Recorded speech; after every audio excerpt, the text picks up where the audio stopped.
আসসালামু আলাইকুম বন্ধুরা, সকলে কেমন আছেন? আশা করি সকলে ভালো এবং সুস্থ আছেন। সকলকে স্বাগত জানাচ্ছি নতুন আরেকটি ভিডিওতে এবং লিসবন সিরিজের দ্বিতীয় দিনে। কাল এয়ারপোর্ট থেকে আসার পরে একটু সিক ফিল করতেছিলাম, কাল বাসা থেকে বের হয়ে রেস্ট নিলাম এবং আর্লি মর্নিং আজকে বের হয়ে গেলাম লিসবন শহর ঘুরে দেখার জন্য। এখন আমরা চলে যাব ফেমাস বাঙালি গলি মাতৃবনী স্ট্রিট, ওইখানে আমরা সকালের নাস্তা করবো, তারপরে কাপুদারকা অ্যান্ড কাস্টেইস ঘুরতে যাব। সঙ্গে থাকুন। লিসবনকে একটা ইউনিক শহর করে তুলছে এই যে লিসবনের পাহাড়ের মধ্যে পুরাতন বাড়ি, একটা ভিন্টেজ ভাইব দেয়।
এখন যাচ্ছি দুপুরের লাঞ্চ করার জন্য রাধুনী বাংলাদেশি রেস্টুরেন্টে।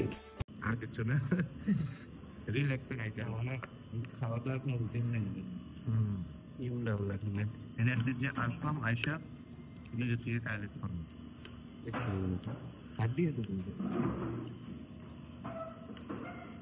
পার্সোনাল ওপিনিয়ন, বাট রাধুনী রেস্টুরেন্টের খাবার আমার খুবই ভালো লাগলো। প্রাইসটা অন্যান্য রেস্টুরেন্টের তুলনায় bit expensive, but the food was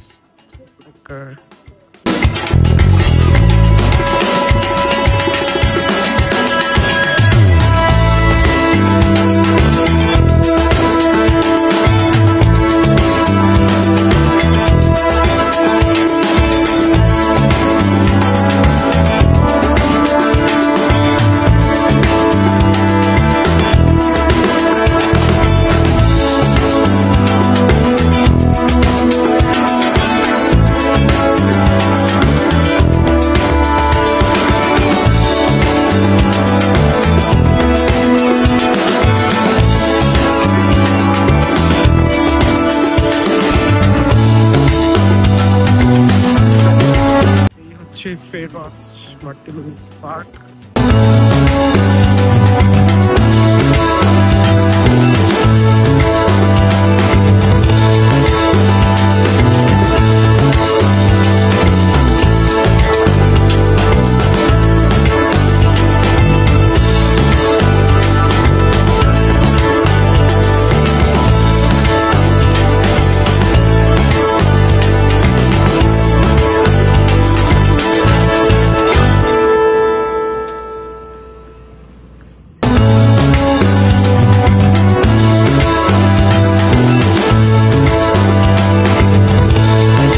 আমরা মেট্রোর টিকিট কাটবো, এখান থেকে কেটে চলে যাবো কাইসদ্রি। আমরা কার্ড ইউজ করবো।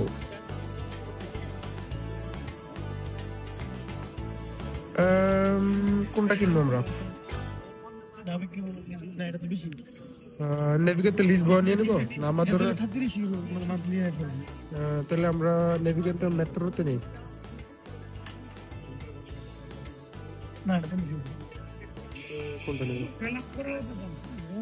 Recharge. I want to recharge 10 euros on this card. How can I do that? Okay. Yeah, 10 euros. Contactless. খুবই আনফরচুনেট একটা বিষয় হলো আমার সাথে। লিসবন আন্ডারগ্রাউন্ড মেট্রোতে ফিল্মিং করা নিষেধ। আমি ভিডিও করতেছিলাম, পুলিশ আমাকে ধরছে এবং আমার যে ভিডিওগুলো আসলে ডিলিট করে দিছে এন্ড বলে দিছে যে যাতে আমি ফিল্ম না করি। তাও আমি আপনাদের জন্য ফিল্ম করতেছি, এতটুকুই শেষ, আর করব না। তো যা দেখা যাচ্ছে যে আপনি যদি মেট্রো আন্ডারগ্রাউন্ডে থাকেন তাহলে ফিল্ম করা বা ভিডিও বানানো নিষেধ, বাট ইফ ইউর যদি উপরে মানে যে স্টেশন আছে স্টেশনের ভিতরে ফিল্ম করতে পারবেন বা ভিডিও করতে পারবেন। তো এখন আমরা চলে এসেছি কাই সদ্রি প্লেসে। এখান থেকে আমরা ট্রেনে উঠবো, ট্রেনে উঠে চলে যাবো কাসকাইস। আমি পর্তুগাল আসার পরে কিছু ইউনিক জিনিস দেখতেছি। পর্তুগাল শহরটা আই থিঙ্ক পুরোটাই পাহাড়ের উপর নির্ভরশীল এবং পর্তুগিজের যে মেট্রোগুলা খুবই মানে মাটির অনেক গভীরে হয়ে থাকে। আপনাকে যদি দেখাই, এখন আমরা মাটির নিচে এক ফ্লোর নিচে আছি এবং সেকেন্ড ফ্লোরে আমরা উঠবো অলমোস্ট অনেক হাই।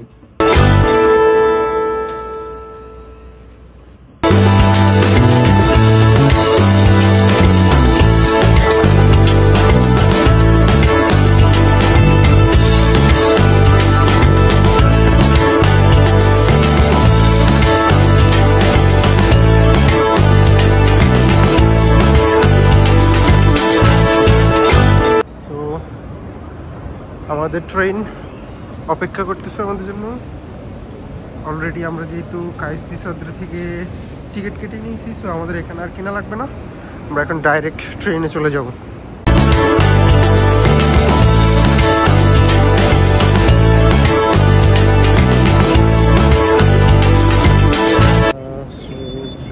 লাগবে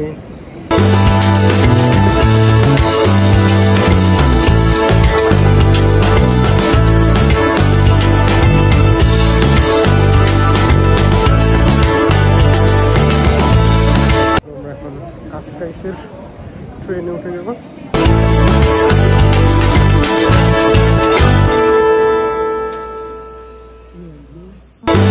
আমার পর্তুগিজ শহরের প্রথম দিনের যে ওভারভিউ দেখে মনে হচ্ছে পর্তুগিজরা তাদের শহরটাকে খুবই ভিন্টেজ ভাবে সাজানো ট্রাই করছে। Most of the trains metro সব 19 দশকের। এটা কিন্তু খুবই ইন্টারেস্টিং একটা বিষয় আমার জন্য, যে হিস্ট্রি খুব পছন্দ করে।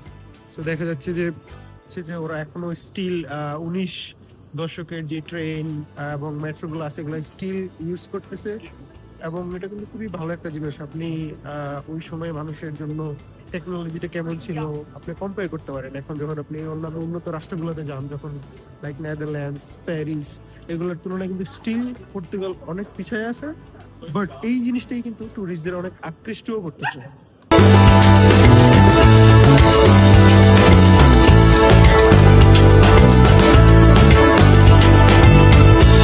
এক পাশে আটলান্টিক, আরেক পাশে পর্তুগিজ সুন্দর স্থাপত্য কলা মিলেমিশে একাকার।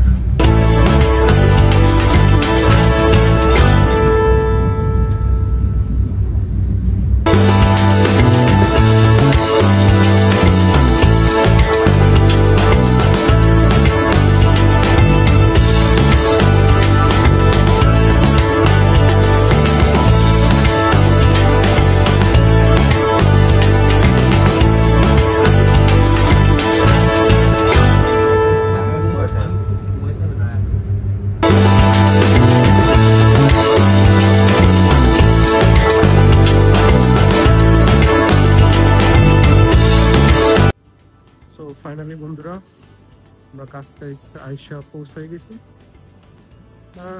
কাসকাইস ফার্স্ট গ্ল্যান্সে খুবই সুন্দর শহর মনে হচ্ছে। আপনাদের সাথে কাসকাইস সম্পর্কে কোনো কিছু ইনফরমেশন শেয়ার করি।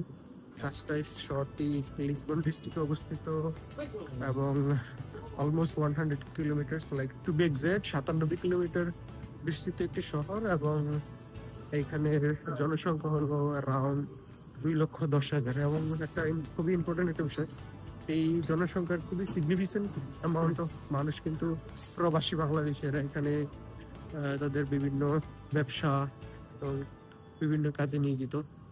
সাথেই থাকুন, আপনাদের এখন কাসকাইস শহরের মেইন যে টুরিস্ট প্লেসগুলো আছে ঘুরে দেখানোর চেষ্টা করব। এখন আমরা পাঞ্চ করব, দরজা খুলে গেছে and we are out. Typical Bangladeshi rail স্টেশনের মতো, জাস্ট একটু সিকিউরিটি সিস্টেমটা আপডেটেড।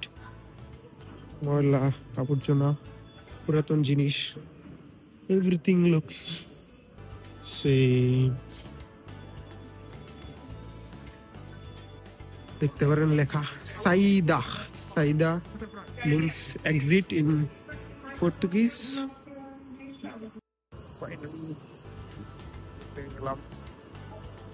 কি সুন্দর লাগতেছে, ওয়েদার ইজ গুড, খুবই ভালো লাগতেছে।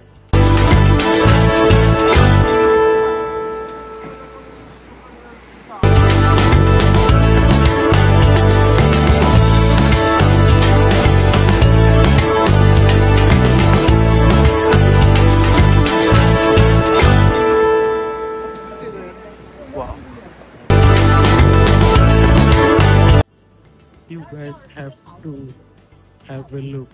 What a view, man! Wow. This is what the true nature beauty is. Atlantic সমুদ্র, পাশে পাহাড়, আর মাঝখানে এত সুন্দর।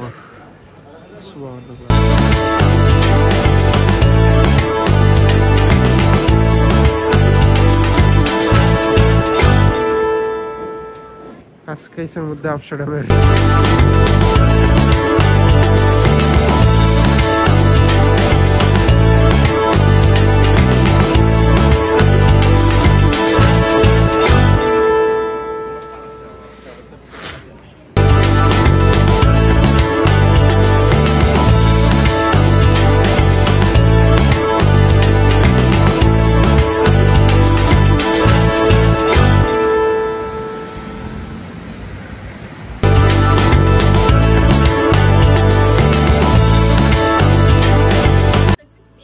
আমি একটা জিনিস লক্ষ্য করতে পারলাম কাজটা আসার পরে, লাস্ট 2 দিন যাবৎ বা একদিন 1.5 ডে লিসবনে ছিলাম।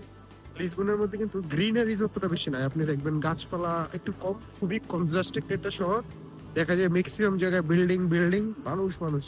বাট কাছকাছি আসার পরে কিন্তু আমরা যখন আসছিলাম আটলান্টিকের এক পাশে তো সমুদ্রই ছিল, আরেক পাশে কিন্তু পাহাড় এবং কি বলে বসতি খুবই কম ছিল দেখা যাচ্ছে ম্যাক্সিমাম জায়গায় খুবই সুন্দর গ্রিনারি ছিল, দেখতে অনেক ভালো লাগতেছিল। এবং কাছকাছি আসার পরে কিন্তু বিভিন্ন জায়গায় সবুজ গাছপালা দেখা যাইতেছে।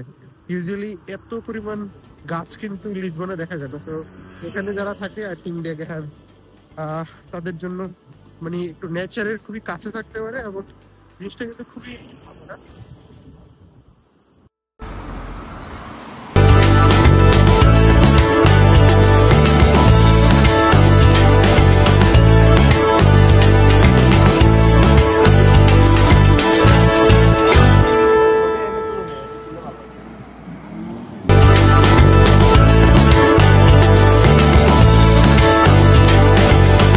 আপনাদের সাথে একটা ইনফরমেশন শেয়ার করি, যারা এই ফুটবল প্রেমী আছেন বা পর্তুগিজ ফুটবল নিয়ে খোঁজখবর রাখেন, তারা হয়তো জানতে পারবেন এই কাসকাই শহরেই কিন্তু 80 এবং 70-এর দশক দুইজন অনেক বড় famous footballer Tiago Cruz and Paulo Ferreira, তাদের জন্মস্থান কিন্তু এই কাসকাই শহরটি।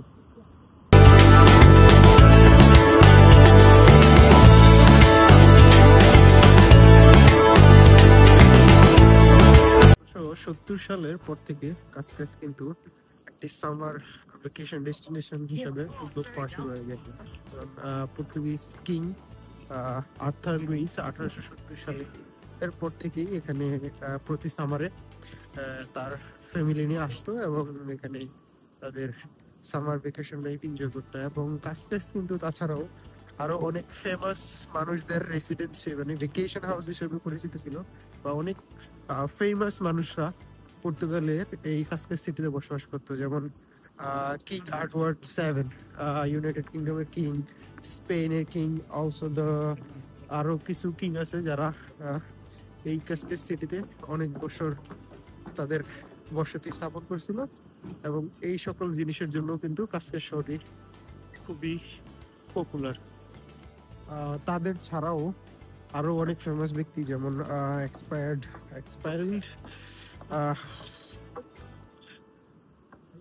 কিউবান প্রেসিডেন্ট ফালকানগো বাতিস্তাও কিন্তু এই মিউনিসিপ্যালিটিতে বসবাস করত।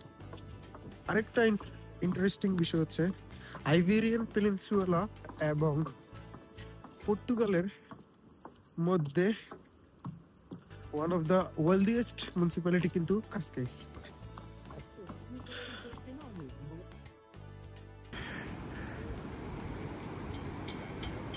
এই সকল কারণে এবং একটা সামার ডেস্টিনেশন হওয়ার কারণে দেখা গেছে পর্তুগিজের এই কাসকাই শহরের যেই রিয়েল এস্টেট মার্কেট আছে এটাও খুবই এক্সপেন্সিভ, এবং দেখা যাচ্ছে যে এখানে যেই কস্ট অফ লিভিং অন্যান্য শহরের তুলনায় কিন্তু অনেক হাই।